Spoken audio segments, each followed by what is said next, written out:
বলেন আপনার মন্তব্য। যাক, শুক্রিয়া আল্লাহ তাআলার দরবারে অনেক। যে কি বলে যে শুক্রিয়া জানাই, এর তো ভাষা নেই। আগে রুকাইয়া শুধু শুনতাম আর বলতাম যে রোকেয়া মানে যে কি জিনিস এগুলো বুঝতাম না। পরে এক জায়গায় ভর্তি হই, সেখানে লং সময় করি, আমি ওই ক্লাস করি প্রায়।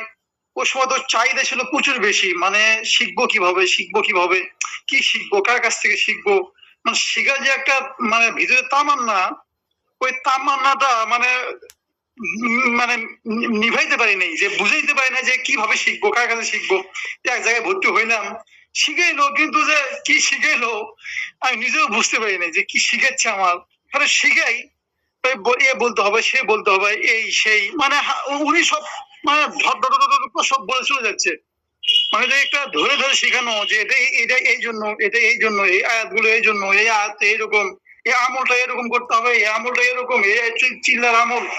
আলহামদুলিল্লাহ, মানে একটা ছোট বাচ্চা এই লাইনে, যেটা রোকাইয়ার জগতে, যে ছোট্ট একটা বাচ্চা যে শুরু থেকে নিয়ে শেষ পর্যন্ত কি সিস্টেমে কিভাবে শরীয়তের ভাষায় শরীয়তের তরিকায় যে কিতাবে কি লেখছে, আল্লাহ তাআলা কি বলছেন, রাসূল কি বলছেন, কোনটা কোন আয়াতে, কোনটা কোন দোয়া, কোন সময় কোনটা পড়তে হবে, এ টু জেড। আলহামদুলিল্লাহ, আলহামদুলিল্লাহ, হাজার শুকর আল্লাহ তাআলা দরবার। যে মানে মানে মনের চাহিদা যেরকম ছিল, ওই চাহিদাটা একবার কি হয়ে গেছে, পূর্ণ হয়ে গেছে। আলহামদুলিল্লাহ। আমি আর চাইতেছি না মনে হয় কারো কোর্স করতে হবে আমার ভিন্ন করে। যেরকম একটা আমলের বিষয় আছে, আলহামদুলিল্লাহ, আগে যেখানে করছি এখানে আমলের কোনো কি নেই, গন্ধ বাসনাই নেই। শুধু ওই বলতো আর শিখাইতো, যতক্ষণ শিখাইতো ততক্ষণই শেষ, কোনো আমলের বালাই নেই। আর এখানে তো আলহামদুলিল্লাহ আমল সবচেয়ে বেশি। এখানে যেটা হলো এই লাইনে হলো ভাই, যে যা যত আমল থাকবে সে তত লাইনে আগাবে। এটা সবচেয়ে বড় শক্তিশালী জিনিস। আমল ছাড়া সবকিছু লড়ভরা। আর এখানে যে সর্বপ্রথম আমি দেখছি যেটা হলো কি, আমলের দিকেই ঝুঁকি বেশি। আলহামদুলিল্লাহ, চিল্লার আমল যেগুলো আছে, আয়াতুল কুরসির আমল, এরপর হলো আপনার মানজিলের আমল, এগুলো অন্য কেউ বলবেও না, কেউ শিখাবেও না। এই জন্য বলতেছে নিজের করে, মানে আমার ভাই, মানে যেন সে সব সময় নিজেকে সেভ করতে পারে, পরিবারকে সেভ করতে পারে, যেন তার দ্বারা মানুষের উপকার হয়। যদি এইরকম কেউ কি করতে চাই, কোর্স বা এই রোকাইয়ার কিছু শিখতে চাই, জানতে চাই, অবশ্যই অবশ্যই আমি তাকে বলবো সে যেন কি করে, এই রোকাইয়ার বেঁচে যেন কি করে, তাকে আল্লাহ তাআলা এই পর্যন্ত নিয়ে আসেন। সে বুঝতে পারবে রোকাইয়া কি জিনিস, রোকাইয়া কিভাবে করতে হয়, রোকাইয়া কি শুরুর কি জিনিস, আর মাঝের কি জিনিস, আর কার কি সমস্যা, এ টু জেড ধরে ধরে দেখানো, ধরে ধরে শেখানো।